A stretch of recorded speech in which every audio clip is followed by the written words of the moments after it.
بسم الله الرحمن الرحيم. السلام عليكم ورحمة الله وبركاته. Waalaikumsalam warahmatullahi wabarakatuh. الحمد لله حمدا يوافي نعمه ويكافئ مزيده.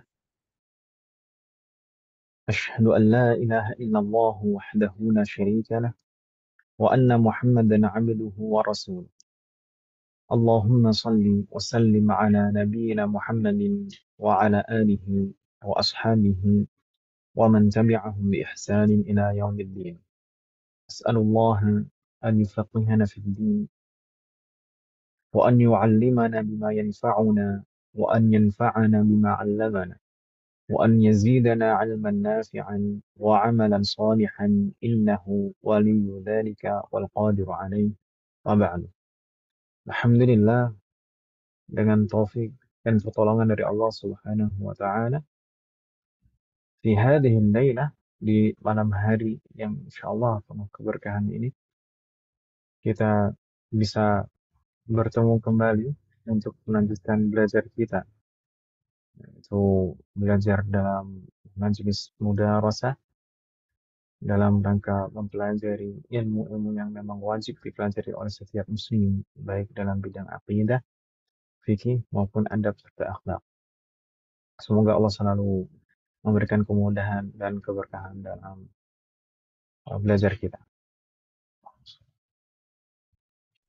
Amin. Baik, al-ummahat wal akhwat, kita insya Allah memulai majelis ini eh, dengan melanjutkan pembahasan yang lalu. Di pembahasan yang lalu, kita masih melanjutkan materi pengantar ilmu fikih. Dan di dua pertemuan yang lalu, dimulai dari 2 pekan yang lalu, kita membahas fikih pada masa Imam 4 madhab. Dan kita mengenal satu persatu, kita berusaha mengenal satu persatu pribadi dari masing-masing imam dan masing-masing madhab dari 4 madhab tersebut. Dan kita sudah membahas Al-Imam Abu Hanifah rahimahullah ta'ala beserta madhab beliau, yaitu madhab Hanafi. Dan pekan lalu kita sudah membahas Al-Imam Malik rahimahullah ta'ala beserta madhab Maliki. هذه الليلة إن شاء الله سنتعلم ونتكلم عن الإمام الشافعي والمذهب الشافعي. Pada hari ini kita akan membahas Al-Imam Asy-Syafi'i dan madhab beliau, yaitu Al-Madhab Asy-Syafi'i. Wafaqanallahu. Bismillah. Kita langsung buka pembahasan halaman pembahasan beliau. Baik. Al-Imam Asy-Syafi'i. Seperti sebelum-sebelumnya dari Al-Imam Abu Hanifah, kemudian Al-Imam Malik, kita membahas beberapa hal tentang pribadi beliau-beliau. Al-Imam Asy-Syafi'i, kita juga akan membahas beberapa hal. Yang pertama terkait dengan nama dan nasab beliau, kemudian masa hidup beliau, kemudian kelebihan-kelebihan beliau dari sisi ibadah dan ketakwaan, demikian juga dari ilmu dan kecerdasan. Baik, kita mulai dari nama dan nasab beliau. Tentu kita lebih mengenal Al-Imam Asy-Syafi'i dengan julukan beliau, dengan penisbatan kepada kakek beliau, yaitu Asy-Syafi'i. Sehingga beliau lebih dikenal dengan Asy-Syafi'i. Nah, memang dari dahulu beliau dikenal dengan penisbatan ini, Asy-Syafi'i. Namun, siapa nama beliau, umat sekalian?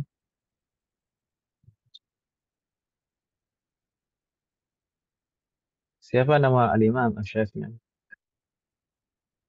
Insya Allah ibu-ibu sekalian sudah pernah mendengarnya. Ya kan Ibu ya? Nama Al-Imam Asy-Syafi'i itu siapa? Muhammad bin Idris. Muhammad. Jayyid. Subhanallah jami'an. Kalau beliau, kunyah beliau adalah Abu Abdillah. Kunyah beliau adalah Abu Abdillah. Nama beliau Muhammad. Dan memang banyak para ulama itu banyak yang bernama Muhammad.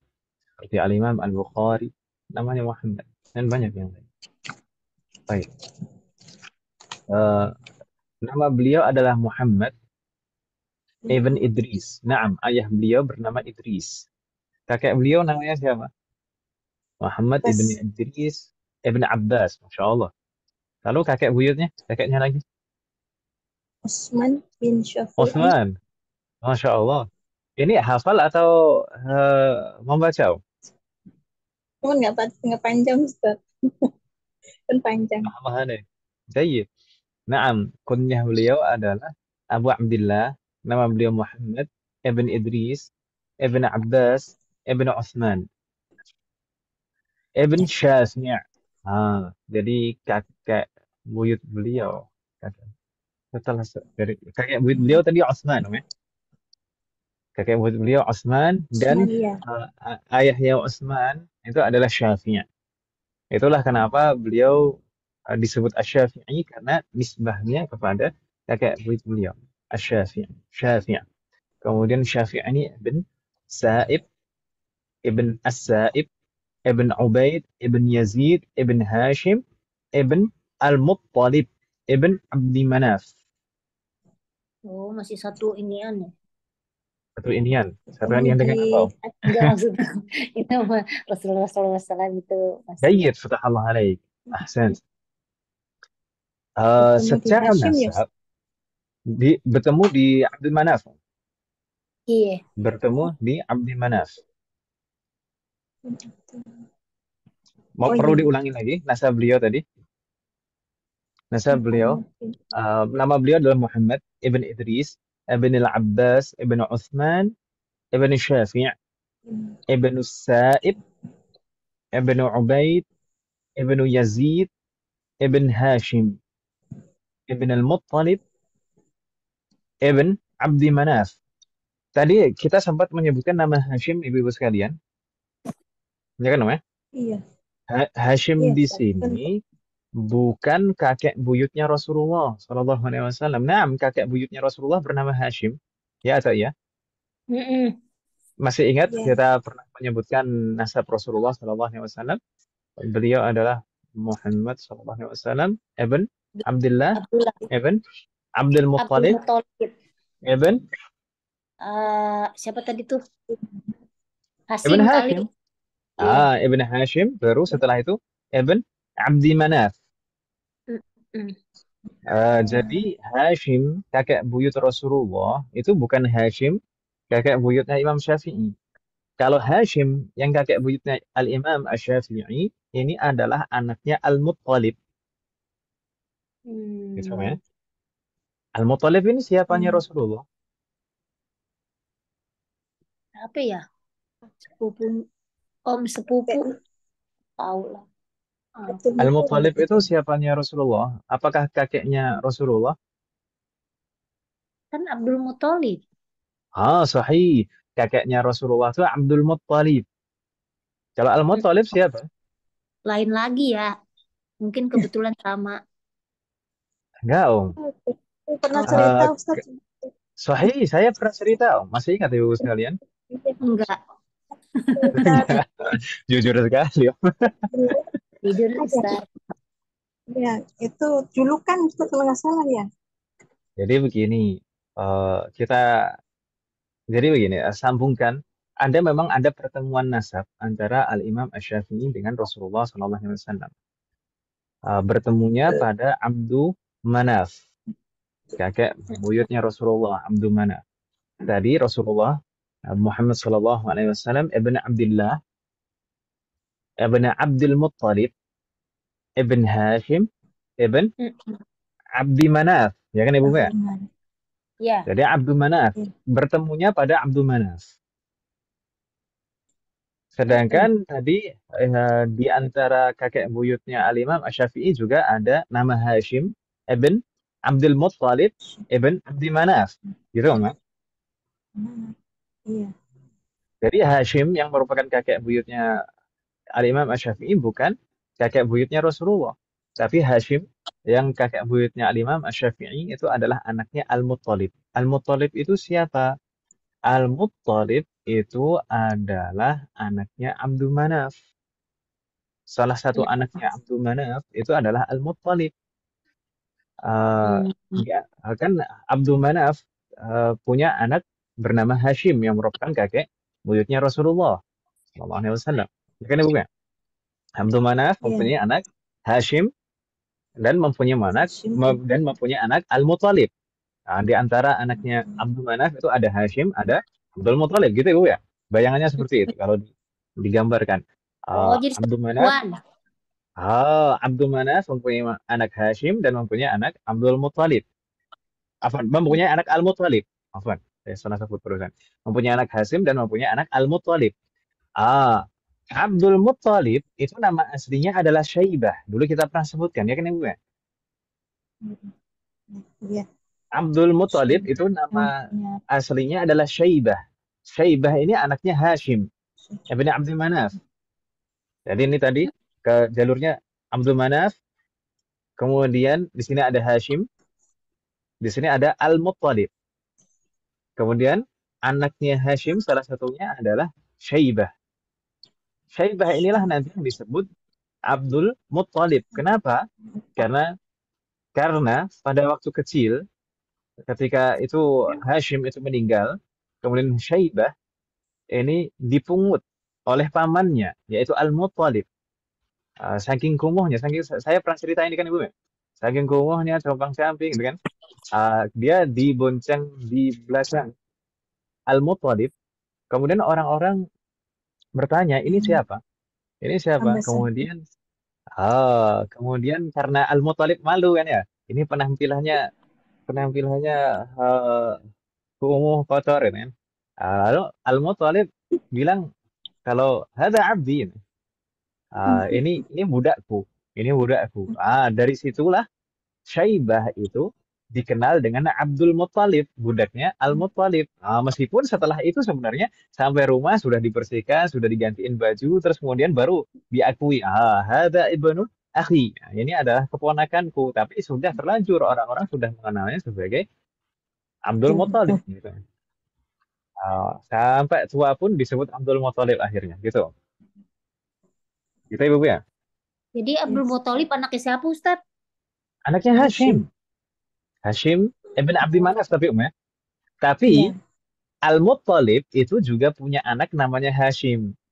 Jadi Al-Muttalib itu punya saudara namanya Hashim, juga punya anak namanya Hashim. Gitu Om ya. Iya. Jadi ada dua Hasim di sini. Hashim Sahih. itu temannya dan satu ponakan. Jadi Al-Muttalib itu punya saudara yang namanya Hashim, yang nanti menjadi Dan kakeknya Rasulullah. Dan punya anak juga bernama Hashim, yang itu nanti menjadi kakek buyutnya Al-Imam Asy-Syafi'i. Gitu Om ya. Ya Allah, iya udah Ustadz. Inilah Iya, mungkin kelemahan orang kita itu tidak terlalu perhatian kepada silsilah nasab nasab. gitu kan. Bahkan Iya, kadang kita sendiri sudah sampai di kakek buyut, ke atasnya lagi itu mungkin udah bingung melacaknya. Ya kan Ibu ya? bener. nggak dikenalkan juga, Ustaz. Lagi namanya kenapa mirip-mirip sih ya? Coba beda kan jadi gampang. Ya masa bejo Om ya nggak ada lah. Iya Ustadz. Baik. Jadi Naam, ini secara nasab Al-Imam Asy-Syafi'i itu bertemu dengan nasabnya Rasulullah SAW pada kakek buyut Abdul Abdul Manaf. Manaf. Gitu Ibu ya. Dan para Hmm. ulama menyebutkan bahwasanya di antara kelebihan nasab Al-Imam Asy-Syafi'i ada dua. Yang pertama, bahwasanya Al-Imam Asy-Syafi'i itu adalah orang Quraisy. Beliau adalah orang Quraisy. Dan satu-satunya imam empat madhab yang dari orang Quraisy hanya Al-Imam Asy-Syafi'i saja. Tidak ada yang lain. Kita sudah sebutkan, kita sudah bahas kemarin Abu Hanifah, Imam Malik, gitu kan. Satu-satunya yang dari orang Quraisy adalah Al-Imam Asy-Syafi'i. Kemudian dari sisi kedua, beliau termasuk Al-Muttalibi. Al-Muttalibi. Muttalibi, beliau disebut Muhammad ibn Idris Al-Muttalibi. Kenapa? Karena beliau keturunan Al-Muttalib, Bani Muttalib. Jadi masih kerabat Rasulullah. Jadi kalau yang disebut ah, ah, apa Om? Kalau disebut qarabatul Rasul, Alur Rasul itu adalah Bani Hashim dan Bani Muttalib. Ya kan Ibu ya? Masih ingat Ibu sekalian kita ketika membahas Rasulullah, nasab beliau yang disebut Alur Rasul, yang disebut keluarga Rasul dan tidak boleh menerima sedekah dan zakat itu adalah Banu Hashim dan Banu Muttalib. Muthalib. Banu Hashim, Hashim dan Muttalib itu sama-sama anaknya Abdi Manaf tadi, ya kan Ibu ya? Iya. Sama-sama anaknya Abdi Manaf. Yang termasuk kerabatnya Rasulullah itu adalah Bani Hashim, keturunannya Hashim dan keturunannya Al-Muttalib. Berarti Al-Imam Asy-Syafi'i ini termasuk keturunan kerabatnya Rasulullah. Begitu Ibu nggak? Dan Iya. masih juga termasuk orang yang tidak boleh menerima Menerima sodakoh. sedekah dan zakat.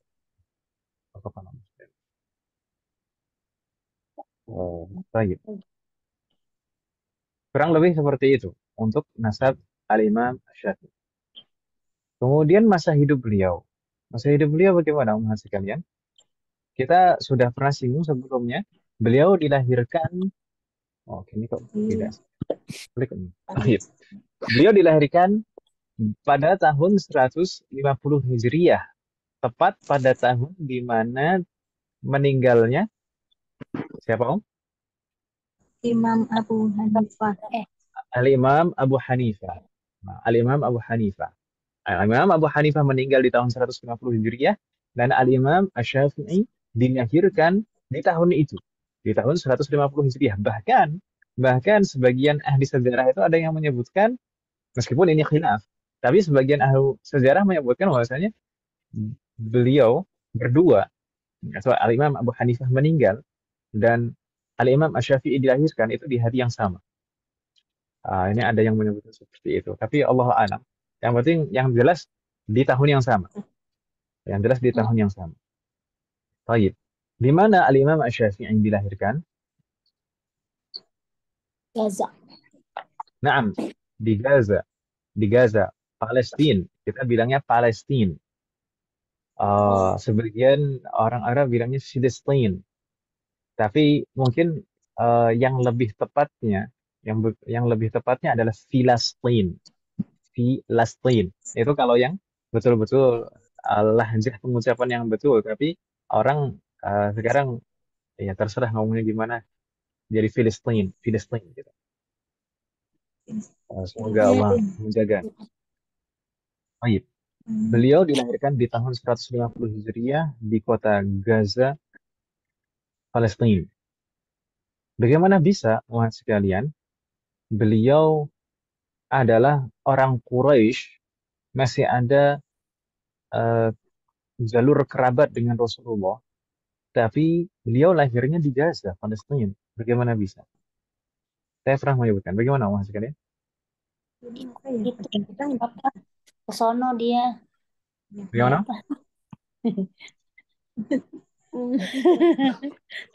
Apalagi ikutan apa ya kesono. Baik. Jadi kedua orang tua Al-Imam Asy-Syafi'i itu adalah pedagang.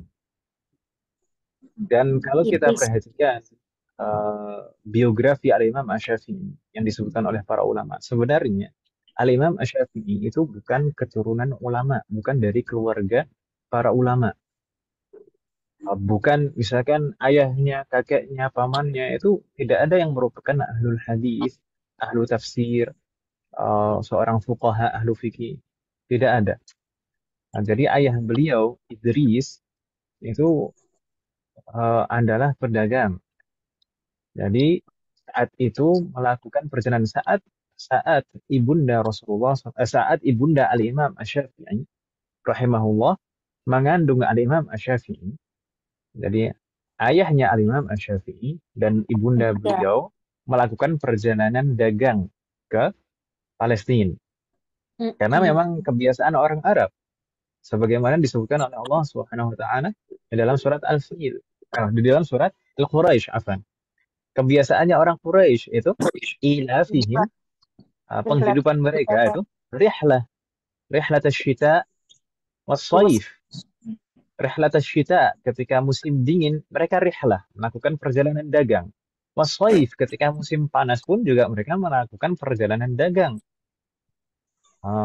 Ketika musim dingin, orang-orang Quraisy kebiasaannya melakukan perjalanan dagang ke Yaman, karena daerah Yaman itu cenderung lebih panas.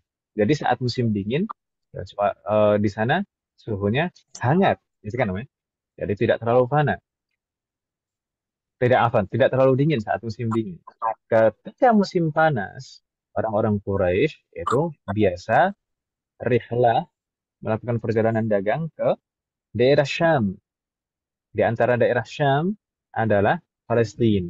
Kenapa? Karena daerah Syam itu cenderung lebih dingin daripada daerah-daerah Arab yang lain. Maka saat musim panas mereka ke sana supaya tidak terlalu panas. Gitu ya, Bu ya?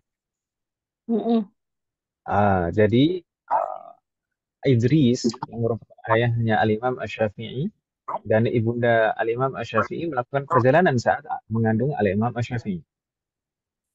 Sesampainya di kota Gaza, Palestina, kemudian lahirlah Al-Imam Asy-Syafi'i.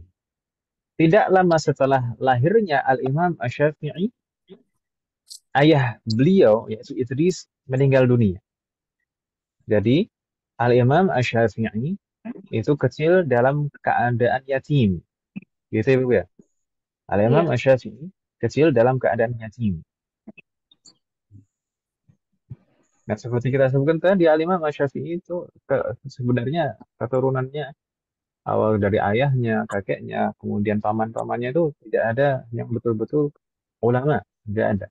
Namun, karena kecintaan ibu Al-Imam Asy-Syafi'i terhadap ilmu dan semangat ibunda Al-Imam Asy-Syafi'i terhadap ilmu. Jadi, ibunda Al-Imam Asy-Syafi'i itu ingin Al-Imam Asy-Syafi'i itu bisa belajar menjadi orang alim. Dan ibunda beliau berusaha untuk memberikan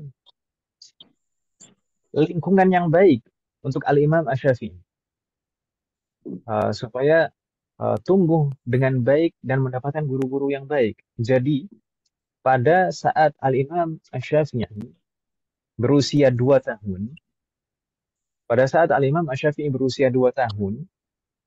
ibunda Al-Imam Asy-Syafi'i membawa Al-Imam Asy-Syafi'i kembali ke Mekah, ke kota asal. Sebelumnya berangkat dari Mekah, kemudian sampai di Gaza, kemudian Idris meninggal hanya berdua, yaitu ibunda Al-Imam Asy-Syafi'i dan Al-Imam Asy-Syafi'i. Dan di usia 2 tahun Al-Imam Asy-Syafi'i diajak kembali ke Mekah. Dengan alasan apa? Supaya Al-Imam Asy-Syafi'i mendapatkan lingkungan yang baik, bisa tumbuh dengan baik, dan bisa belajar dari ulama-ulama di sana. Karena memang ibunda Al-Imam Asy-Syafi'i itu sangat dikenal sebagai ibu yang sangat mencintai ilmu dan berharap sekali anaknya bisa menjadi ulama. Selalu memotivasi, selalu mendukung. Dan bahkan kalau kita lihat cerita-cerita itu Al-Imam Asy-Syafi'i itu tumbuh dalam kondisi ekonomi yang tidak baik. Jadi bisa dibilang orang fakir, miskin. Pernah suatu ketika Al-Imam Asy-Syafi'i diantar oleh ibunda beliau agar bisa belajar di salah satu guru ngaji di Mekah ketika itu. Ulama qiraah di Mekah. Namun karena kefakiran beliau, karena tidak mampu untuk membayar upah, maka Al-Imam Asy-Syafi'i tidak boleh belajar. Tidak boleh belajar. Namun Al-Imam Asy-Syafi'i berusaha tetap ingin belajar. Jadi Al-Imam Asy-Syafi'i itu memperhatikan dan menyimak dari jauh. Guru si apa namanya ulama tersebut mengajar anak-anak, mengajar murid-murid. Al-Imam Asy-Syafi'i memperhatikan dari awal sampai akhir.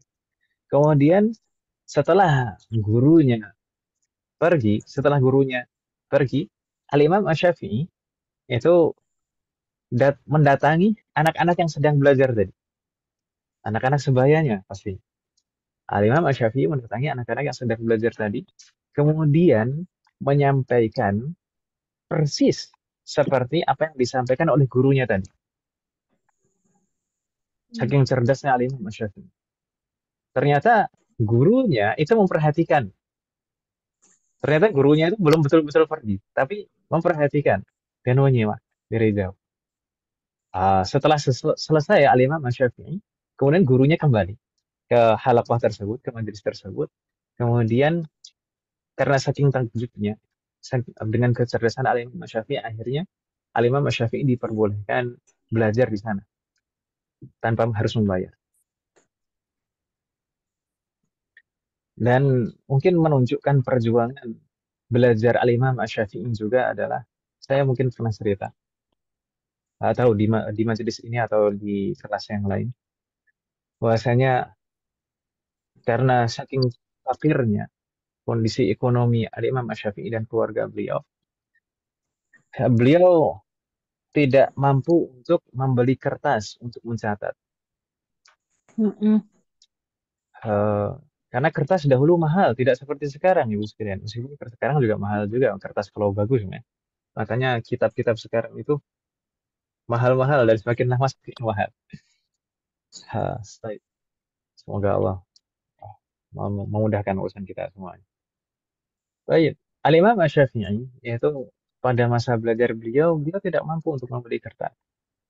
Akhirnya apa? Beliau menulis di permukaan tulang belulang.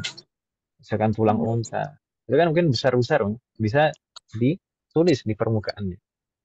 Sampai di suatu hari itu, beliau, Al-Imam Asy-Syafi'i rahimahullah, ditegur oleh ibu beliau. Ila mata wa anta tamla'u hadhihi al-ghurfah bila iqam. Sampai kapan kamu mau memenuhi ruangan ini dengan tulang belulang? Akhirnya karena ditegur seperti itu oleh ibunda beliau, apa yang dilakukan oleh Imam Asy-Syafi'i? Seketika itu juga Imam Asy-Syafi'i berusaha untuk menghafal semua apa yang beliau tulis di tulang belulang itu. Setelah hafal semuanya dibuang. Baik. Di kondisi yang lain, di saat beliau juga kesulitan untuk mencatat, beliau ingin mencatat tapi tidak ada media untuk mencatat. Akhirnya beliau pergi ke diwan. Diwan itu seperti kantor pemerintahan pada saat ini, kantor pemerintahan daerah, mungkin seperti itu ya, di Makkah atau di daerah-daerah. Beliau pergi ke diwan untuk apa? Untuk mencari kertas-kertas bekas. Karena kita tahu kualitas kertas dulu itu mungkin tidak seperti sekarang. Kualitas kertas dahulu itu, kertas itu bentuknya tebal, dan yang halus bisa ditulis itu hanya bagian depannya saja. Sedangkan baliknya itu cenderung lebih kasar, ya kan Ibu ya? Oh, Kalau ya. sekarang kan kertas itu sudah bagus. Jadi dahulu biasanya di kantor-kantor pemerintahan itu yang digunakan untuk menulis hanya permukaan depannya saja, sedangkan bagian belakangnya kosong. Nah, Al-Imam Asy-Syafi'i memanfaatkan itu. Beliau ambil kertas berkas-berkas yang sudah dibuang, kemudian beliau manfaatkan untuk mencatat di bagian belakang. Gitu Ibu ya?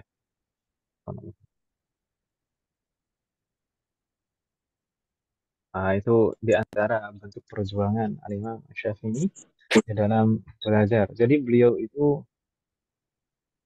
lahir dalam kondisi yatim, dan bukan dari keluarga ulama, namun semangat beliau juga bukan dari keturunan orang kaya, misalkan dari seperti beberapa ulama ada yang memang eh, kaya, tapi tidak beliau. Tapi bagaimana bisa beliau menjadi betul-betul seorang ulama? Itu pertama taufik dari Allah pasti. Kedua, perjuangan ibu beliau. Bagaimana peran seorang ibu dalam mendidik anaknya, menyemangati anaknya. Semoga Allah memberikan taufik kepada kita semua.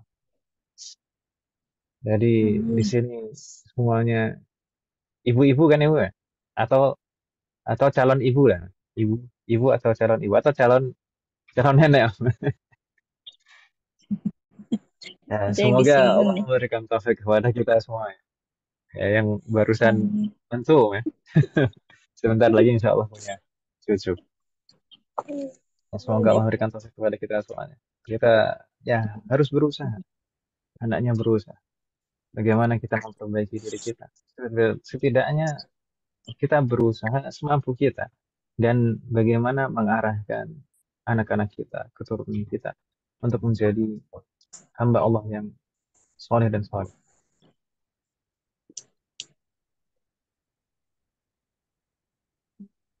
Baik. Al-Imam Asy-Syafi'i tadi lahir di tahun 190 Hijriah di kota Gaza.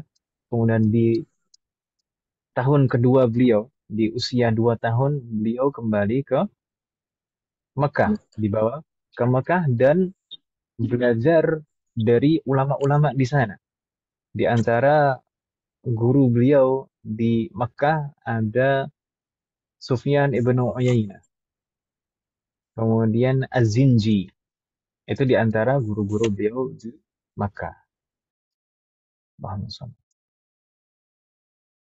Kemudian setelah itu beliau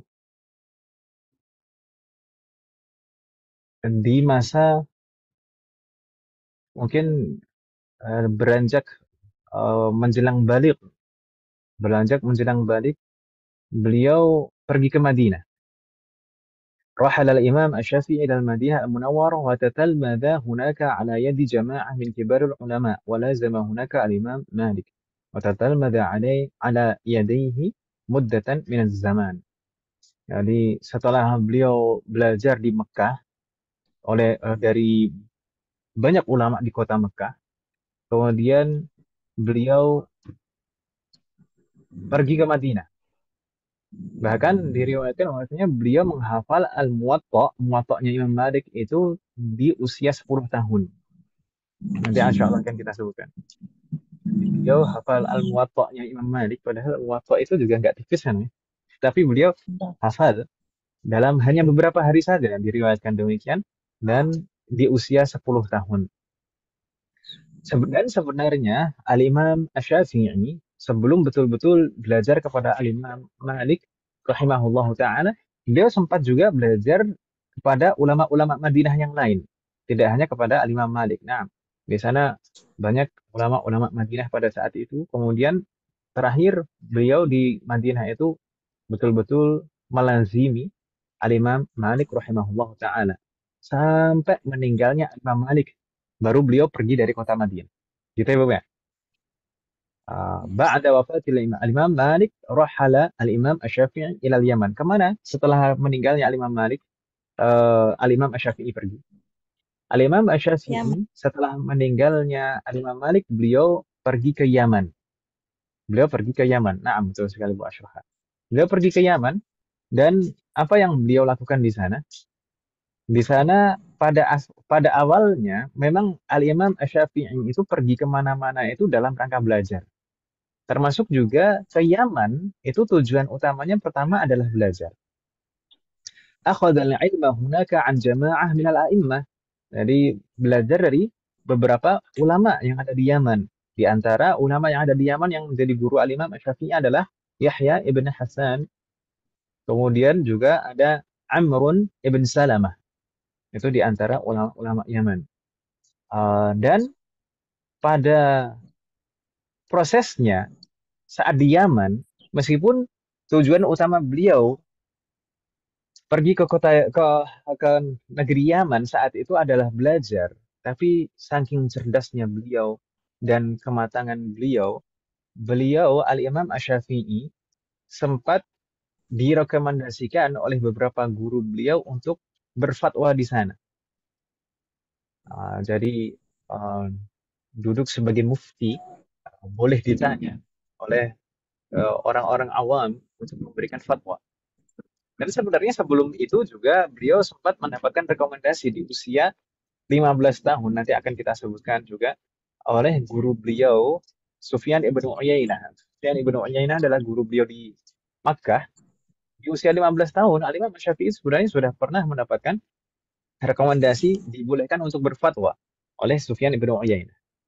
Tapi di Yaman juga lagi-lagi demikian, karena memang banyak yang mengakui kecerdasan dan kematangan Al-Imam Asy-Syafi'i. Meskipun Al-Imam Asy-Syafi'i masih cukup muda pada saat itu, tapi ukuran kematangan seseorang itu terkadang tidak diukur dari usia, ya kan Ibu ya? Iya. Nah, makanya banyak sekali yang merekomendasikan Al-Imam Asy-Syafi'i di usia muda beliau untuk mengizinkan beliau untuk berfatwa. Di Yaman juga demikian. Dan pada prosesnya, namanya manusia itu pasti ada yang mempunyai penyakit hati. Di antara penyakit hati adalah hasad. Pada saat Al-Imam Asy-Syafi'i sudah mulai banyak yang mendengarkan beliau, banyak yang mengambil ilmu dari beliau, banyak pengikutnya, banyak muridnya di Yaman, di sana ada yang hasad kepada Al-Imam Asy-Syafi'i. Ada yang hasad kepada Al-Imam Asy-Syafi'i. Lalu apa yang terjadi? Al-Imam Asy-Syafi'i difitnah, dituduh. Beliau, Al-Imam Asy-Syafi'i dilaporkan kepada khalifah pada saat itu, yaitu khalifah pada saat itu adalah Harun ar-Rasyid. Harun ar-Rasyid. Uh, Beliau pusat pemerintahannya di Baghdad sebenarnya, di Irak, Baghdad. Jadi Al-Imam Asy-Syafi'i dilaporkan kepada Harun ar-Rasyid di Baghdad. Bahwasanya orang ini berbahaya. Kalau dibiarkan, ini lisannya ini lebih berpengaruh kepada orang daripada 1000 pedang. Jadi maksudnya apa? Maksudnya, jadi gini ibu-ibu sekalian, orang dahulu sebenarnya bukan orang dahulu saja, sekarang juga kadang-kadang ya. Jadi biasanya orang yang berkuasa itu takut akan adanya orang-orang tertentu yang mempunyai banyak massa, mempunyai banyak pengikut. Kalau takut kenapa? Kalau nanti mempengaruhi pengikutnya, mempengaruhi jamaahnya, masanya untuk memberontak. Nah, dan Khalifah Harun ar-Rasyid itu dihasut seperti itu. Dihasut. Ini Al-Imam Asy-Syafi'i. Ini di sana, di Yaman, itu ada anak muda bernama Asy-Syafi'i. Ini kalau dibiarkan saja akan bahaya. Karena dia bisa mempengaruhi orang-orang. Dia mau mengadakan gerakan pemberontakan. Demikian. Akhirnya, Khalifah Harun ar-Rasyid termakan dengan hasutan tersebut. Lalu apa yang terjadi? Akhirnya Khalifah Harun ar-Rasyid itu memerintahkan kepada eh, kepada pengikutnya kepada pasukannya untuk menangkap Al-Imam Asy-Syafi'i di Yaman. Ditangkap dan dibawa ke Baghdad.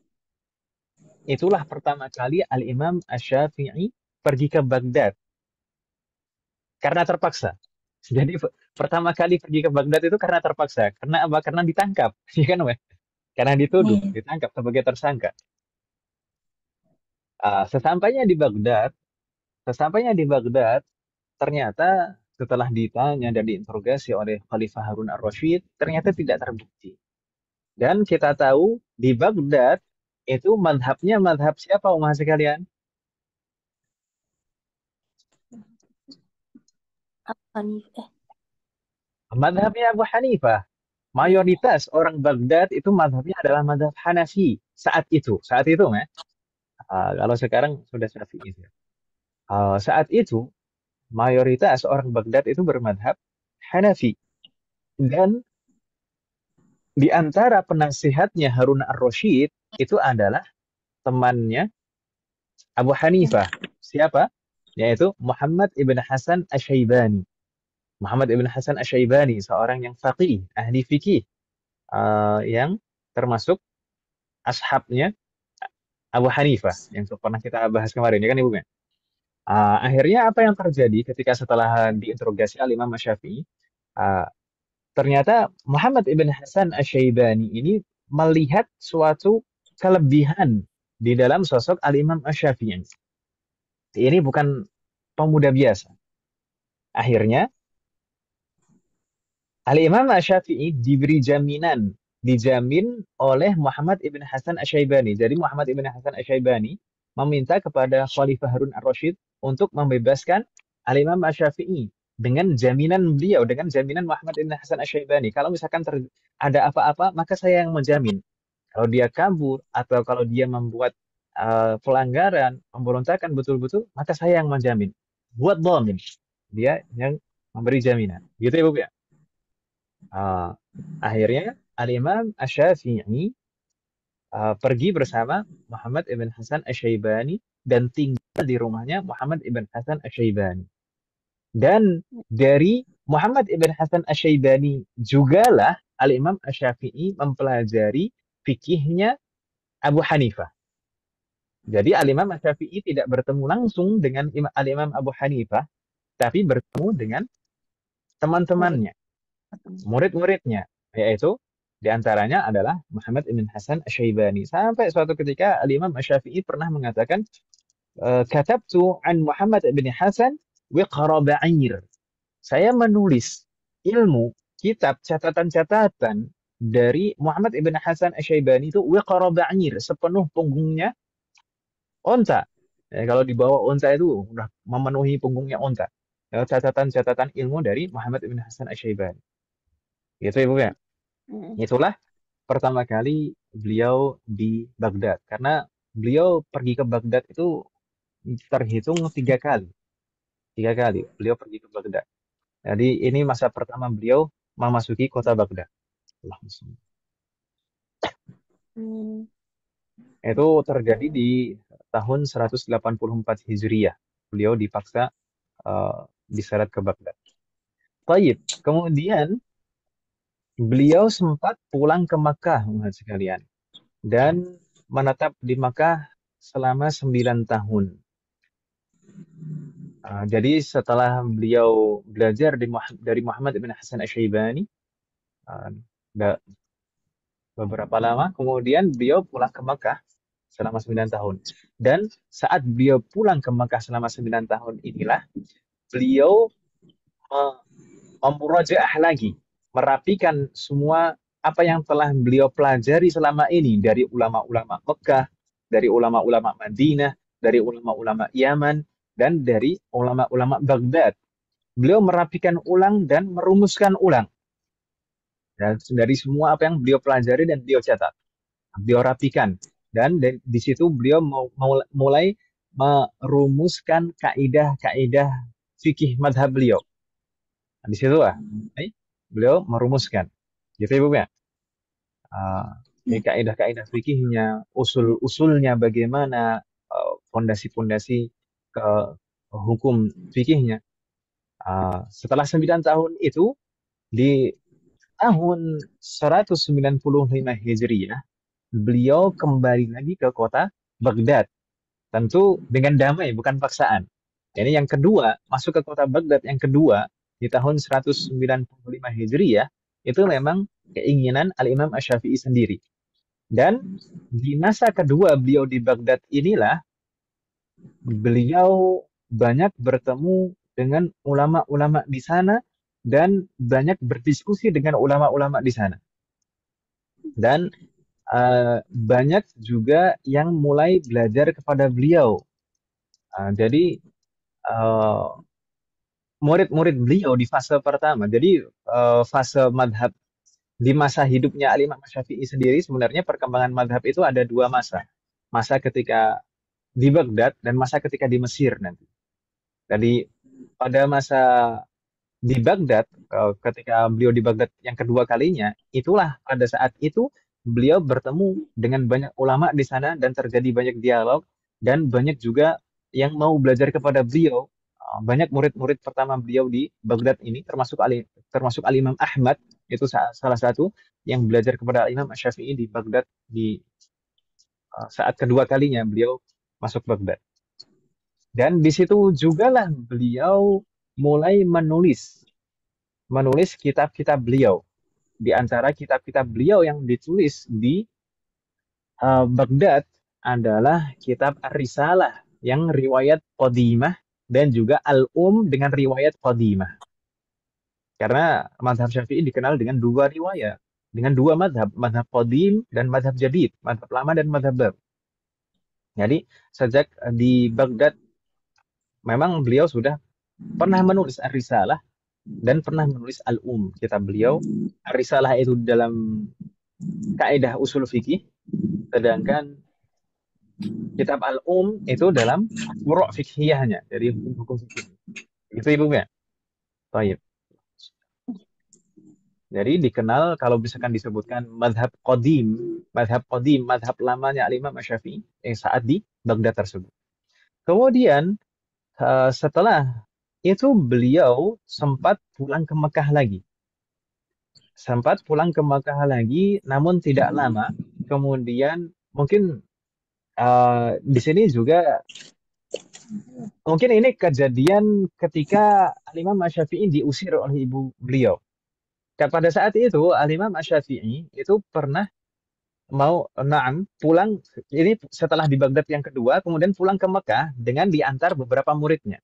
Di antaranya adalah Al-Imam Ahmad mengantar beliau dan banyak orang yang lain.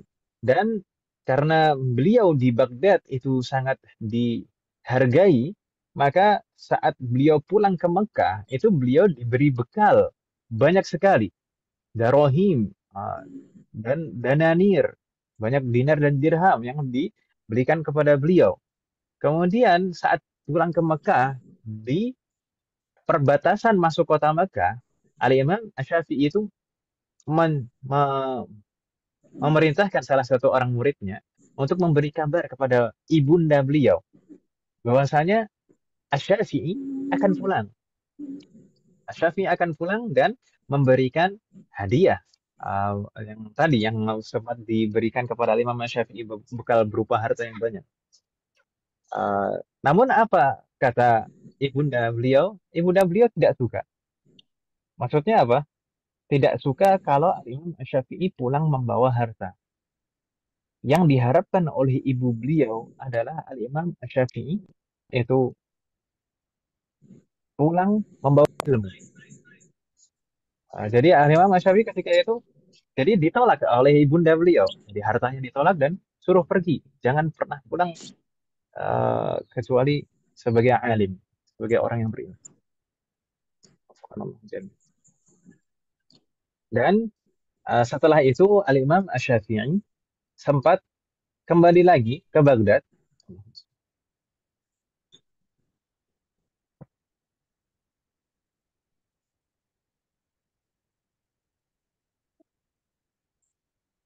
Nah, tadi di Mekah itu kurang lebih hanya 1 bulan. Allahumma shalli.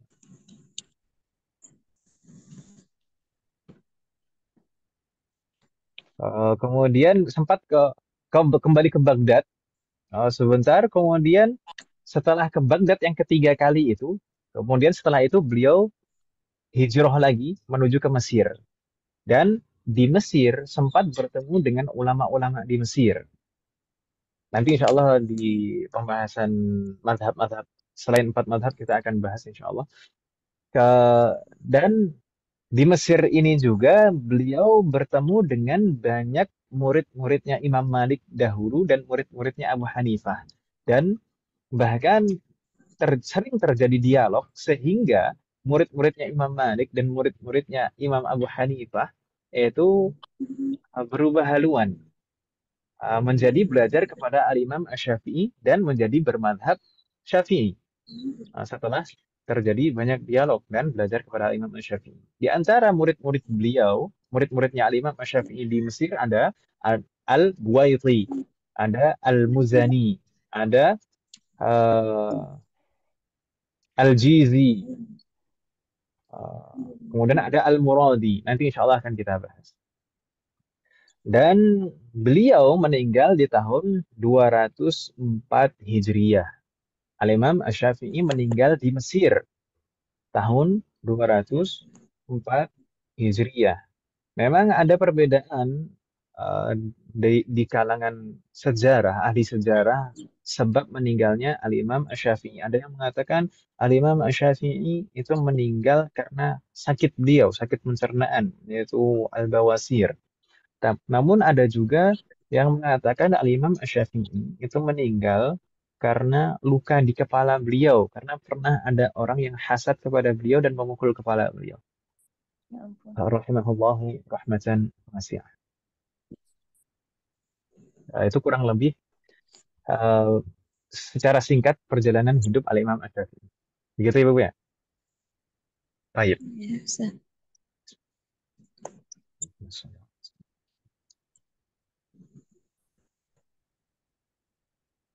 Berikutnya, umat sekalian, kita akan membahas kelebihan Al-Imam Asy-Syafi'i dari segi ibadah dan ketakwaan beliau. Yang pertama, diriwayatkan oleh Ar-Rabi' bin Sulaiman Al-Muradi. Ar-Rabi' ini adalah salah satu murid Al-Imam Asy-Syafi'i di Mesir. Di Mesir, beliau mempunyai dua orang murid yang mempunyai nama sama, yaitu Ar-Rabi', sama-sama namanya Ar-Rabi' bin Sulaiman. Sama-sama Ar-Rabi' bin Sulaiman, tapi yang satu Ar-Rabi' bin Sulaiman Al-Muradi, kemudian satu lagi Ar-Rabi' bin Sulaiman Al-Jizi. Al-Jizi dan Al-Muradi. Namun yang lebih banyak meriwayatkan dari Al-Imam Asy-Syafi'i adalah Ar-Rabi' bin Sulaiman Al-Muradi. Baik, Ar-Rabi' bin Sulaiman Al-Muradi قال كان الشافعي يختم القرآن في شهر رمضان 60 ختمة. Bahwasanya Al-Imam Asy-Syafi'i menghatamkan Al-Quran pada bulan Ramadan sebanyak 60 kali.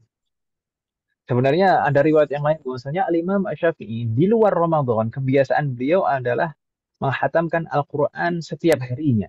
Jadi sehari 30 juz. Namun pada saat bulan Ramadan Al-Imam Asy-Syafi'i menghatamkan Al-Quran 2 kali sehari. Dari siangnya sekali khatam, kemudian malamnya sekali khatam. Jadi dalam sehari semalam 2 kali khatam Al-Quran 30 juz, dan selama 1 bulan 30 hari berarti khatam 60 kali. Wafaqanallahu jami'an. Padahal umat sekalian, padahal diceritakan bahwasanya kondisi pada saat itu Al-Imam Asy-Syafi'i pada saat bulan Ramadan beliau dalam kondisi murabit. Murabit itu bagaimana? Murabit itu adalah saat itu beliau menjaga perbatasan, karena saat itu dalam kondisi perang, konflik. Beliau menjaga perbatasan. Di saat menjaga perbatasan itulah beliau menghatamkan 60 kali dalam 1 bulan. 60 kali Al-Quran. Semoga Allah memberikan taufik kepada kita semua. Kemudian diriwayatkan juga oleh Husain Al-Karabisi. Husain Al-Karabisi ini adalah salah satu murid beliau di Baghdad. Salah satu murid beliau di Baghdad, Husain Al-Karabisi. Qal, bittu 'inda Syafi'i lailatan. Tapi dalam riwayat yang lain nampaknya bukan lailatan. Afwan. Coba saya buka. Nampaknya saya pernah membaca riwayat yang lain.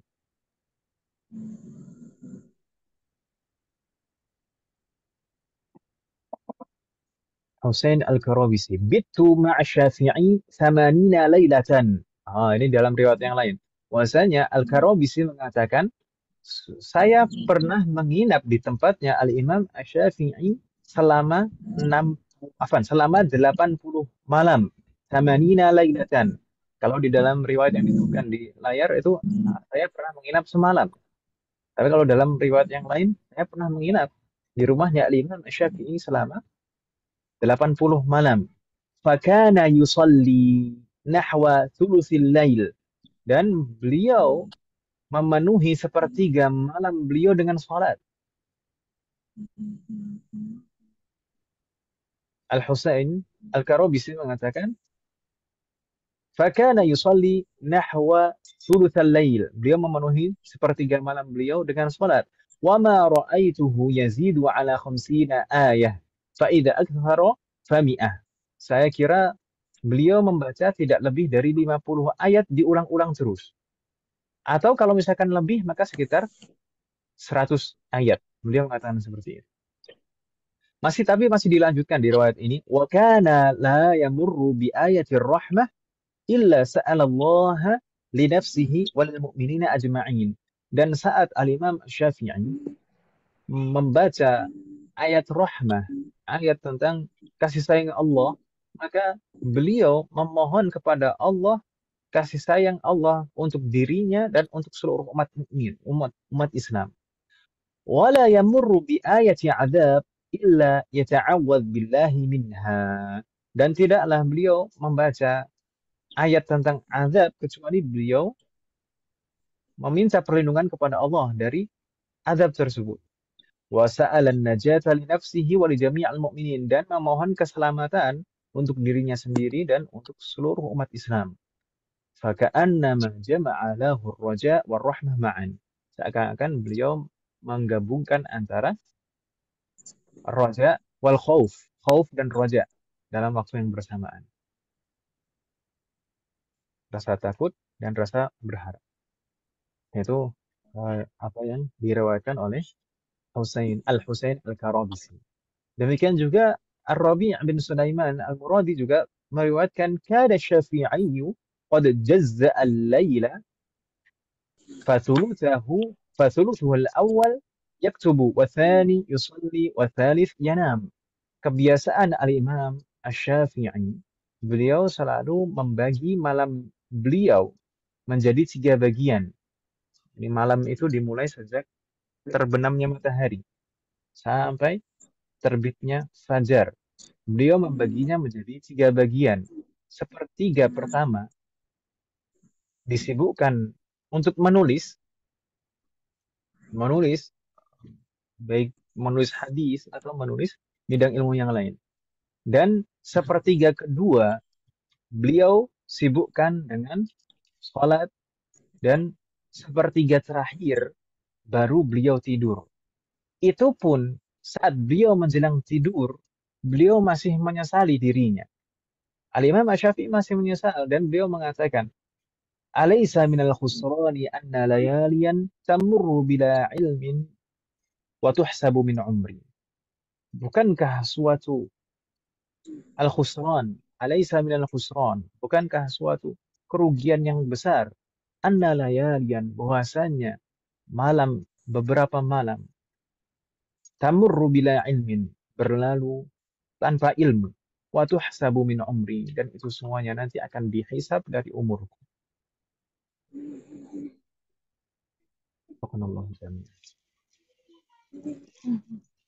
Ini di antara riwayat-riwayat yang menunjukkan ibadah dan ketakwaan Al-Imam Asy-Syafi'i betapa luar biasanya. Dan kita tahu dari sebelumnya kita membahas Abu Hanifah, kemudian Al-Imam Malik, kemudian Al-Imam Asy-Syafi'i. Sangat luar biasa sekali dalam ibadah beliau semua. Kemarin Imam Abu Hanifah itu bisa menghatamkan Al-Quran dalam 1 rakaat. Kemudian Al-Imam Malik itu satu malam itu sholat 200 rakaat. Kemudian Al-Imam Asy-Syafi'i yaitu menghatamkan Al-Quran setiap harinya 1 kali hatam, 1 hari. Dan di bulan Ramadan sehari 2 kali hatam. Subhanallah. Nah, kalau misalkan kita membandingkan dengan diri kita, semoga Allah selalu memberikan taufik kepada kita semuanya. Kalau kita bandingkan dengan diri kita, mungkin kita hanya bisa meratapi diri kita. Tapi mungkin ada di antara umat sekalian, biasanya ibu-ibu itu lebih rajin, ya kan Bu? Mungkin ada di antara ibu sekalian yang setiap malamnya yang diisi dengan sholat malam dan membaca Al-Quran. Semoga Allah memberikan taufik pada kita semua. Baik, selanjutnya umat sekalian, di sana pembahasan tentang keilmuan dan kecerdasan Al-Imam Asy-Syafi'i rahimahullah taala. Di antaranya, beliau hafizal Qur'ana fi sabi'ati wal muwatta'a fil 'ashirati wa ajazahu shaykhuhu Muslim bin Khalid Az-Zinji lil ifta'i wa huwa fil khamisata 'ashara min 'umrihi. Afwan, fil khamisata 'ashrata min 'umrihi. Jadi Al-Imam Asy-Syafi'i itu hafal Al-Quran 30 juz di saat beliau berusia 7 tahun. 7 tahun. 7 tahun. Kalau kita pikirkan tadi, beliau itu yatim. Sejak kecil tidak ditemani ayah beliau untuk belajar, untuk beribadah. Dan beliau fakir. Tapi di usia 7 tahun, beliau bisa hafal Al-Quran. Ini selain taufik dari Allah, pasti mempunyai andil besar dari ibunya. Ya kan ibu ya? Ibu itu perannya sangat besar sekali. Ibu itu perannya sangat besar sekali. Nah, di usia 7 tahun beliau selesai menghafalkan Al-Quran.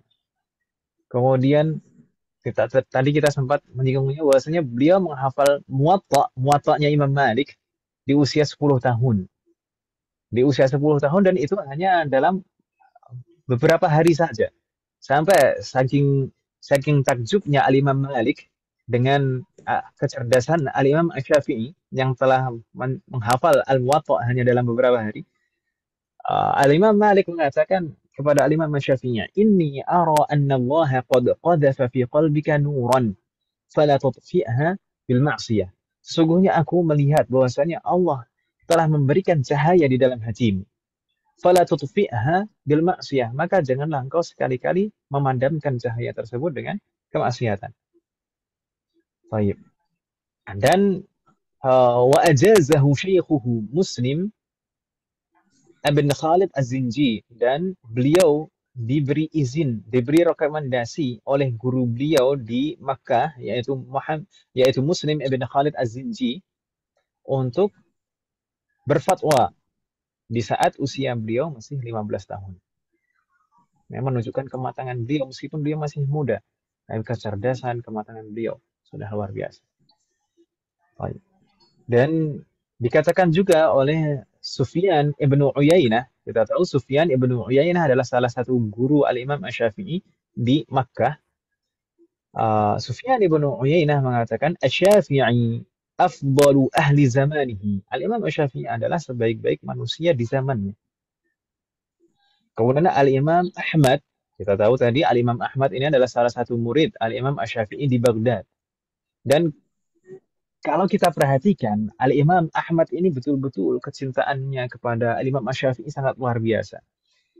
Pujian-pujian Al-Imam Ahmad kepada Al-Imam Asy-Syafi'i itu sangat banyak sekali. Banyak sekali. Di antaranya ini yang kita tuliskan di layar rumah sekalian.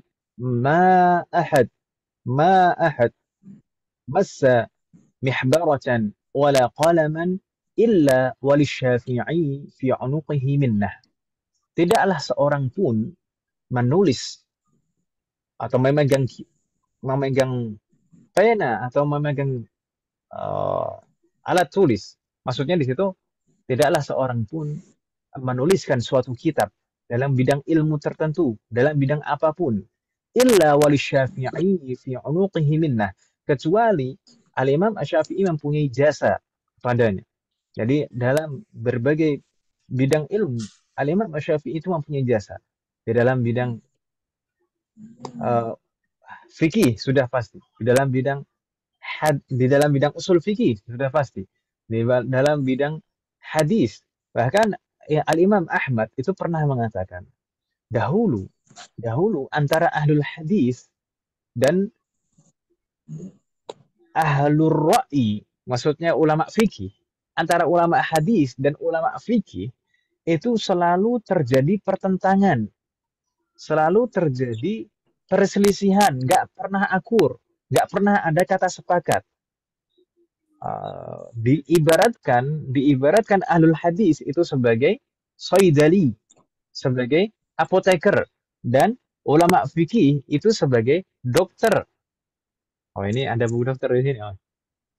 Jadi di antara mereka tidak akan pernah terjadi kesepakatan sampai datangnya Al-Imam Syafi'i yang menjadi penengah di antara mereka. Al-Imam Syafi'i menjadi penengah bagi mereka. Bagaimana ramuan-ramuan obat, yaitu dalil-dalil itu bisa dikompromikan, bisa difahami dengan baik. Dan bagaimana kesimpulan-kesimpulan dari ulama fikih itu bisa diterima oleh ulama-ulama hadis.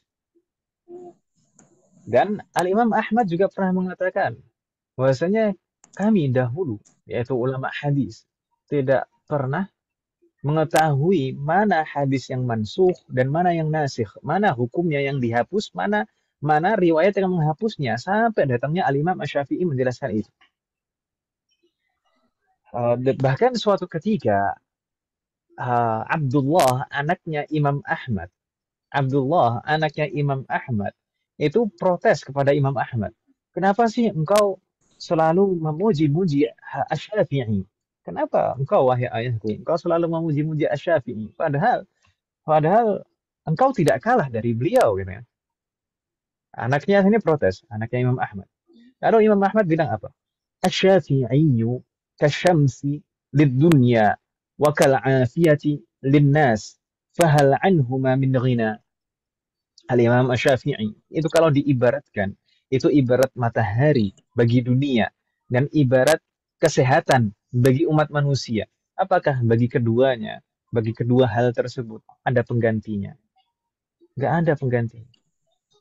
Itu pujian Imam Ahmad kepada Al-Imam Asy-Syafi'i menunjukkan betapa Al-Imam Asy-Syafi'i itu secara keilmuan diakui. Wafaqanallahu jami'an.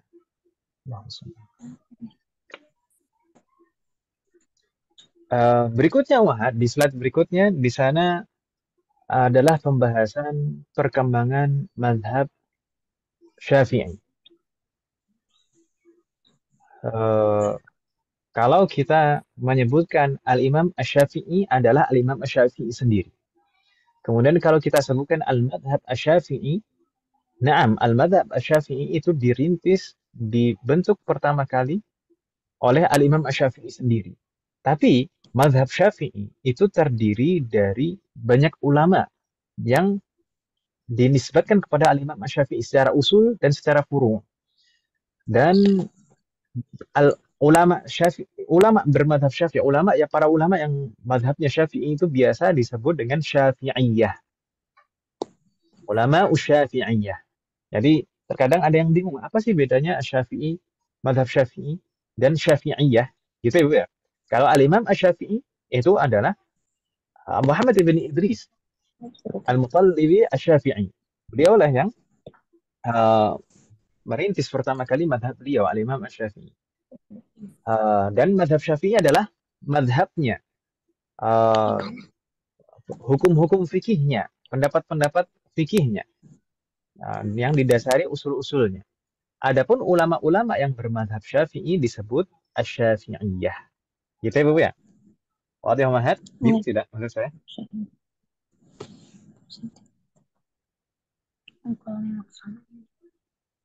Mudah-mudahan tidak bingung, Bu ya?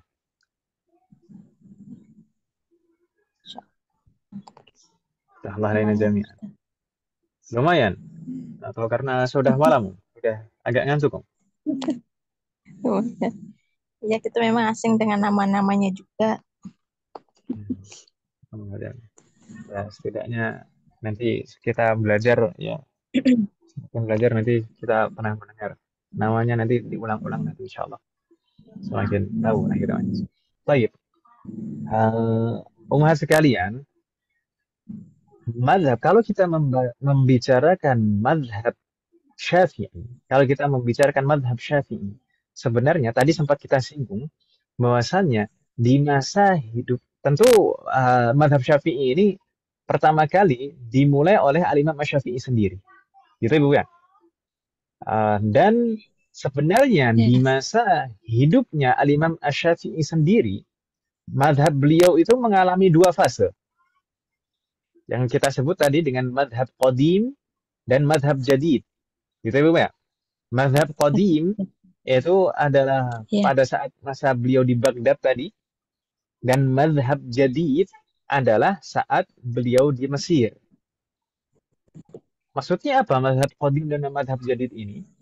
Madhab qadim ini adalah kesimpulan-kesimpulan fikih dan usul Al-Imam Asy-Syafi'i yang pertama di fase Baghdad. Setelah beliau berpindah ke Mesir, hijrah ke Mesir, di sana banyak terjadi dialog-dialog, diskusi-diskusi dengan ulama-ulama yang lain, seperti Al-Laits, kemudian juga diskusi dengan ulama-ulama madhab Hanafi dan madhab Maliki yang lain. Kemudian beliau juga berusaha mereview ulang, meneliti ulang hasil-hasil kesimpulan beliau saat dulu di Baghdad. Akhirnya beliau merevisi. Beberapa kesimpulan fikih beliau saat di Baghdad dulu. Apakah semua pendapat beliau revisi semuanya? Jawabannya tidak. Tidak semua beliau revisi. Hanya beberapa saja yang beliau revisi. Dan hasil revisi itu, pendapat revisi itu disebut dengan madhab jadid. Itu Ibu ya. Qaul jadid. Di sana tadi ada qaul qadim atau madhab qadim, kemudian ada madhab jadid atau qaul jadid di Mesir. Dan yang sampai ke kita saat ini di sana, sejak di Baghdad itu sebenarnya Al-Imam Asy-Syafi'i telah menuliskan kitab Al-Um di dalam masalah fikih dan kitab Ar-Risalah di dalam usul fikih. Namun saat sampainya beliau di Mesir, beliau tulis ulang. Betul-betul beliau tulis ulang Ar-Risalah dan Al-Um itu tadi yang perlu beliau revisi. Dan yang sampai di kita saat ini yang dicetak, kitab Al-Um, kemudian kitab Ar-Risalah, itu adalah riwayat jadidah. Jadi termasuk qaul jadid, bukan qaul qadim. Gitu ya, Ibu ya? Wafaqanallahu jami'an. Lalu kalau misalkan yang menjadi patokan mazhab Syafi'i itu qaul qadim atau qaul jadid, umat sekalian? Qaul jadid. Kalau kata Bu Ashrafah qaul jadid. Mungkin ada dari ibu-ibu sekalian yang lain, jawaban yang lain? Dua-duanya kali. Dua-duanya. Gimana? Kan hasil revisi itu kan berbeda dengan pendapat sebelumnya. Tapi begini, memang kebanyakan pendapat yang mu'tamad, pendapat yang menjadi pendapat resmi, pendapat yang betul-betul diamalkan di mazhab Syafi'i itu kebanyakan adalah qaul jadid. Kebanyakan. Namun beberapa permasalahan itu ulama Syafi'iyah itu ada yang merojihkan qaul qadim. Tidak banyak, tapi ada. Tidak banyak, tapi ada. Beberapa permasalahan itu yang menjadi patokan adalah qaul qadim. Karena ulama Syafi'iyah itu meneliti ulang, ini berdasarkan dalil-dalilnya, kekuatan dalilnya, dan berdasarkan kesesuaiannya dengan kaidah-kaidah usul madhab, maka yang paling tepat adalah qaul qadim. Itu di beberapa pendapat, tapi kebanyakan pendapat yang mu'tamad itu kalau ada qaul jadid dan ada qaul qadim, maka qaul jadid. Jadi Ibu ya? Wadih wahad? Wadih, insyaallah. Baik. Jadi mazhab Imam Asy-Syafi'i dimulai oleh beliau sendiri, yaitu beliau menuliskan kitab Al-Um. Al-Um ini isinya adalah terkait dengan hukum-hukum fikih.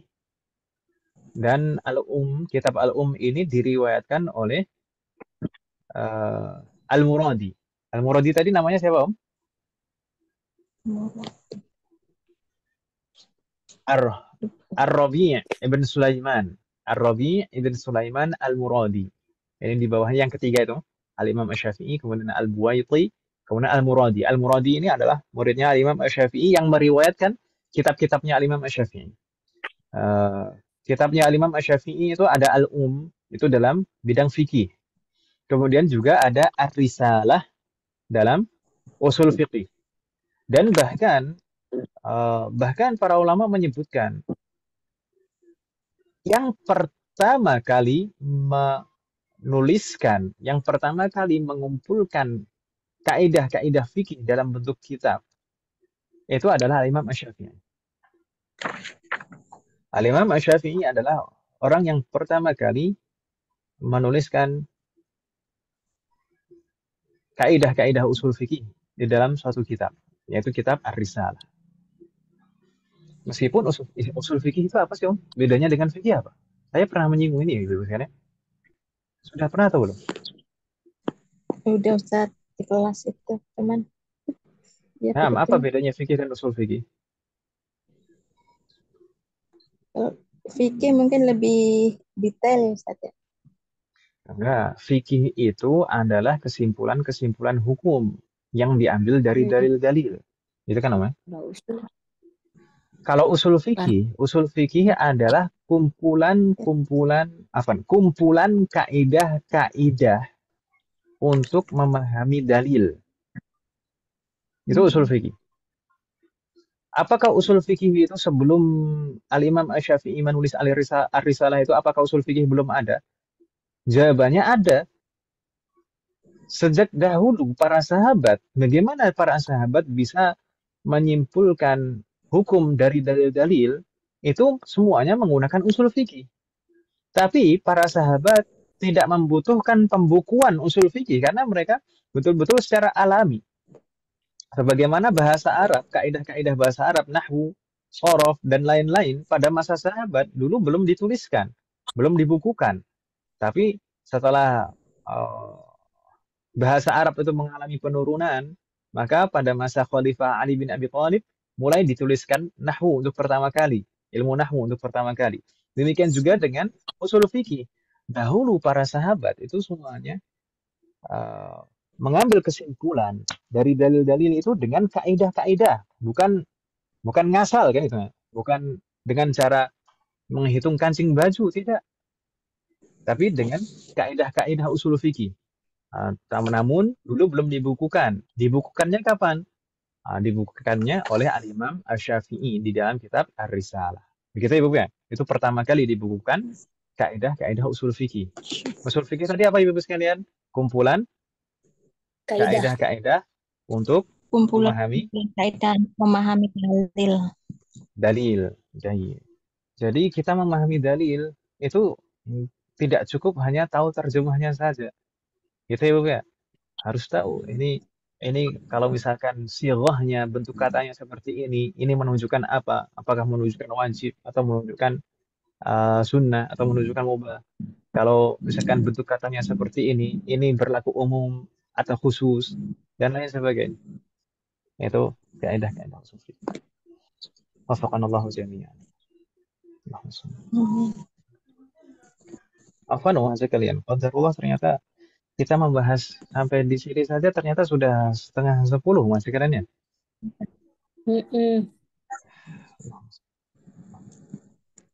Gimana Mas sekalian sudah mulai ngantuk? Ya, atau ibu-ibu jangan-jangan ini semangat, saya semangat Set, mau dilanjutin aja.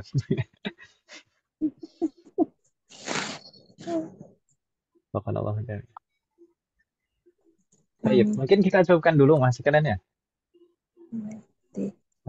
Ini qadarullah ternyata tidak cukup pembahasan kita untuk selesai pada satu pertemuan. Jadi mungkin pertemuan akan datang kita masih membahas mazhab Syafi'i. Dari ulama-ulamanya siapa saja. Kemudian kitab-kitabnya apa saja. Gitu Ibu ya. Dan insya Allah juga kita sambung dengan pembahasan akidah. Insya Allah kalau ini pembahasannya ini saja, nanti insya Allah ada sisa waktu untuk membahas akidah. Semoga Allah memberikan taufik dan kemudahan. Amin. هل من Amin. سؤال قبل أن نختم؟ Apa yang mau ditanyain, Ustaz? Eh, Imam Syafi'i ini menikah nggak ya? Al-Imam Asy-Syafi'i itu menikah dan banyak istrinya. Diperjelas. Iya, Ustaz. Menikah. Eh, dan beliau punya di Mesir juga beliau punya istri di Mesir. Makanya salah satu hal yang dipuji beliau dari penduduk Mesir adalah para wanita Mesir. Oh,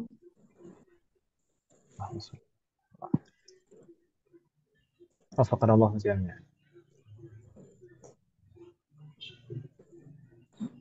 Tapi kadang-kadang ibu-ibu kalau membahas masalah seperti ini kan sensitif ya Bu ya.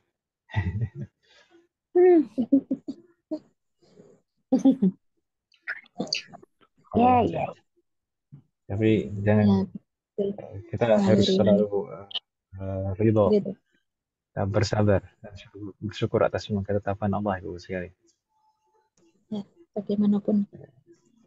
Nah, karena pasti namanya syariat itu ditetapkan Allah dengan hikmah. Pasti ada manfaat hikmah di balik. Meskipun dengan kita harus memperhatikan koridor-koridornya, batasan-batasannya, ketentuan-ketentuan. Tapi pasti ada hikmah. Nah, para ulama menyebutkan kalau seandainya laki-laki, kalau seandainya suami itu ingin menikah lagi tapi dia tahan karena mungkin menjaga perasaan istri yang pertama. Nah, karena kesabarannya itu dia akan melakukan pahala.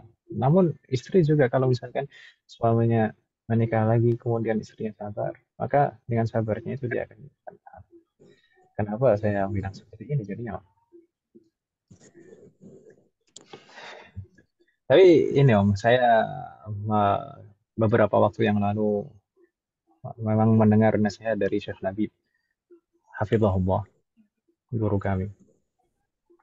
Dan kita ketika itu di majelis itu lumayan kaget dan agak heran.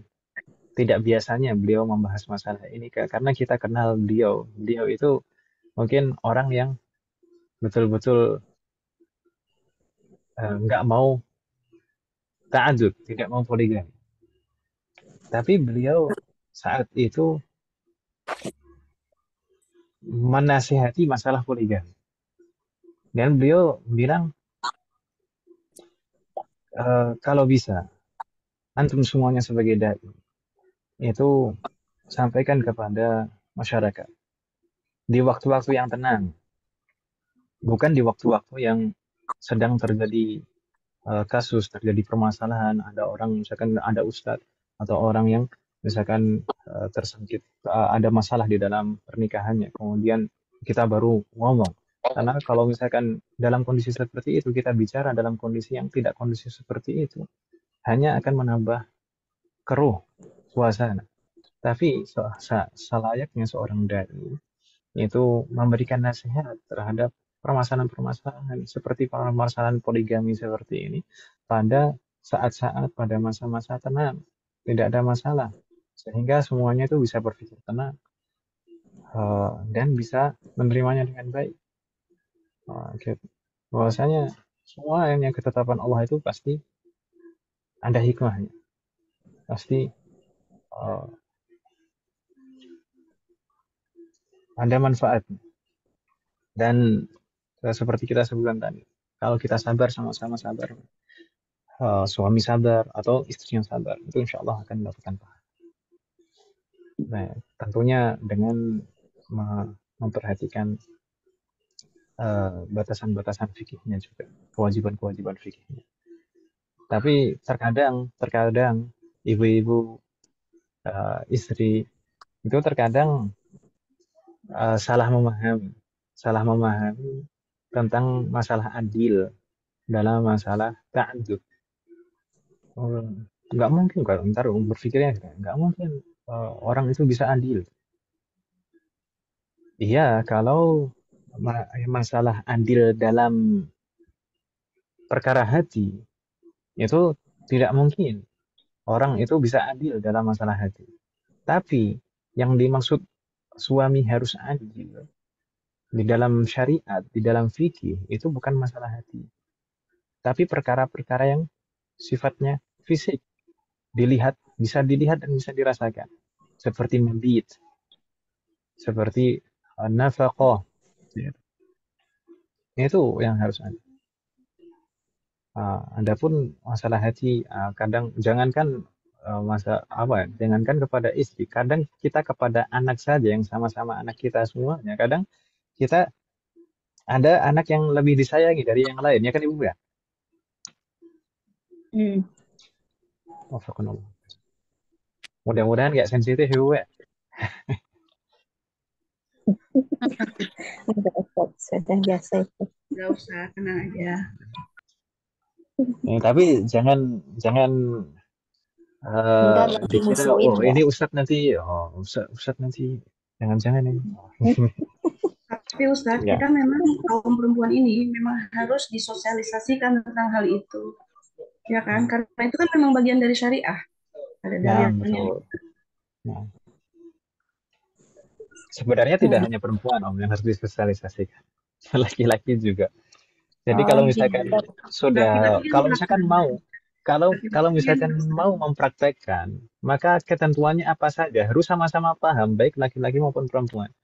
Itu harus sama-sama paham kewajibannya dan haknya itu apa, supaya tidak terjadi salah paham. Kalau terjadi salah paham, biasanya ribut kan gitu, kan? Oleh ayat kita semoga Allah melindungi kita semua. Makanya kan Ustadz harus disosialisasikan biar tidak terjadi salah paham. Aplikasinya juga tepat. Jadi antara laki dan perempuan ini memang harus ada hal itu. Sosialisasi pemilu aja dulu Ustaz. Tanggal 14 insya Allah ya. Tapi nggak tahu ya, di sini ibu-ibu sekalian ada yang golput ibu-ibu sekalian. Maksudnya tidak mau nyoblos. Kalau bisa jangan. Kalau bisa jangan golput. Nah, memang beberapa ustadz menyerukan jangan ikut pemilu. Tapi kita mengikuti banyak ulama, mayoritas ulama. Atau perlu saya share di grup Om. Ini kumpulan fatwa para ulama terkait dengan pemilu. Itu mayoritas ulama itu membolehkan. Bahkan ulama-ulama yang di negaranya pun tidak ada pemilu itu memanfaatkan boleh ikuti pemilu. Ya Ustaz. Kan ada hadisnya, ada dalilnya Ustaz ya kan? Wal ati Allah wa ati Rasulullah wa ulil amri minkum Ustaz kan?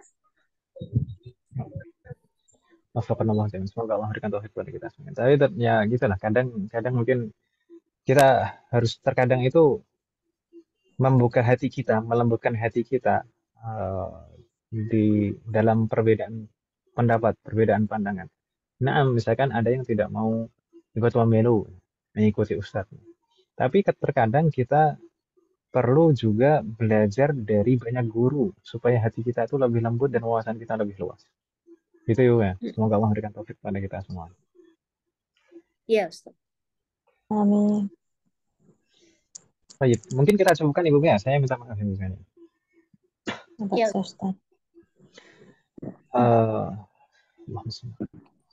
Semoga apa yang kita bahas dan pelajari malam hari ini bermanfaat dan barokah. Semoga Allah selalu memberikan taufik kepada kita semuanya untuk bisa mengamalkan setiap ilmu yang kita pelajari. Semoga Allah selalu memberikan kemudahan, keberkahan, kesabaran, keistiqomahan serta keikhlasan dalam proses belajar kita. Semoga Allah selalu memberikan taufik dan hidayah kepada kita semuanya, demikian juga kepada orang-orang yang kita sayangi. Semoga Allah selalu melindungi kita semuanya dan juga orang-orang yang kita sayangi dimanapun berada. Jika di antara kita ada yang sakit atau kerabat kita atau keluarga kita ada yang sakit, semoga segera diberi kesembuhan oleh Allah Subhanahu wa taala. Semoga Allah menjadikan kita semuanya termasuk hamba-Nya yang saleh dan salehah dan bertakwa kepadanya.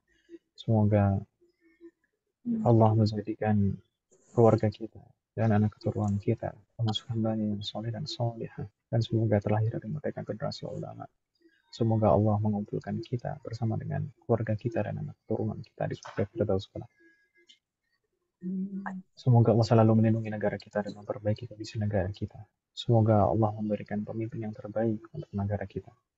Allahumma la tusallit Amin. alaina bi dhunubina man la yakhafuka fina wa la yarhamuna. Amin. Semoga Allah mengampuni semua dosa-dosa kita, baik yang lalu maupun yang akan datang, baik yang kita lakukan secara sembunyi maupun terang-terang, baik yang kita lakukan dengan sadar maupun tidak kita sadari. Semoga Allah mengampuni semua dosa kita dan menerima semua amal ibadah kita. Semoga Allah mengampuni semua dosa orang tua kita dan guru-guru kita dan menerima semua amal ibadah mereka. Amin. Semoga Allah selalu memberikan keberkahan dalam setiap urusan kita, termasuk dalam ilmu, waktu, usia, dan keluarga kita. Semoga Allah selalu memberikan taufik kepada kita semuanya sehingga kita bisa senantiasa ridho, bersabar, dan bersyukur atas semua ketetapan dan ketentuan Allah Subhanahu wa Ta'ala. Semoga Allah memberikan kepada kita semuanya husnul khatimah. Semoga Allah melimpahkan kepada kita semuanya keberkahan di akhir bulan Rajab ini. Demikian juga di bulan Sya'ban. Dan semoga Allah selalu memberikan taufik dan pertolongan kepada kita sehingga kita bisa bertemu dengan bulan Ramadan dalam kondisi yang betul-betul siap secara zahir maupun batin. Sehingga kita bisa maksimal beribadah di dalamnya dan mendapatkan semua keutamaan di dalam. Semoga Allah selalu melindungi, menolong, dan memberikan kekuatan pada saudara-saudara muslim kita yang dalam kondisi sulit dan terdesak dimanapun juga, termasuk di Palestina dan terutama di Gaza. Semoga Allah selalu melindungi mereka, menolong mereka dan memberikan kekuatan kepada mereka dalam segala hal, baik secara zahir maupun batin. Semoga Allah memberikan kecukupan dalam semua kebutuhan mereka. Semoga Allah selalu menyatukan hati mereka, menyatukan barisan mereka, sehingga tidak ada perpecahan di antara mereka. Semoga Allah selalu melindungi dan menolong para mujahidin yang sedang berjuang di jalan Allah. Semoga Allah selalu menerima dan merahmati para syuhada dan semua umat muslim yang telah meninggal di sana. Semoga Allah selalu merahmati mereka, menjadi penolong bagi mereka, dan memberikan rasa aman di dalam hati mereka. Semoga Allah segera menurunkan azab dan kehancuran kepada Zionis Israel dan orang-orang kafir, dan negara-negara kafir dan orang-orang kafir dan munafik yang membantu Zionis Israel dalam menyerang Palestina. Wassallallahu ala nabiyyina Muhammadin wa ala alihi wa sahbihi ajma'in. Subhanakallahumma wa bihamdika asyhadu an la ilaha illa anta astaghfiruka wa atubu ilaik. Wassalamu alaikum warahmatullahi wabarakatuh. Waalaikumsalam warahmatullahi wabarakatuh. Jazakallah.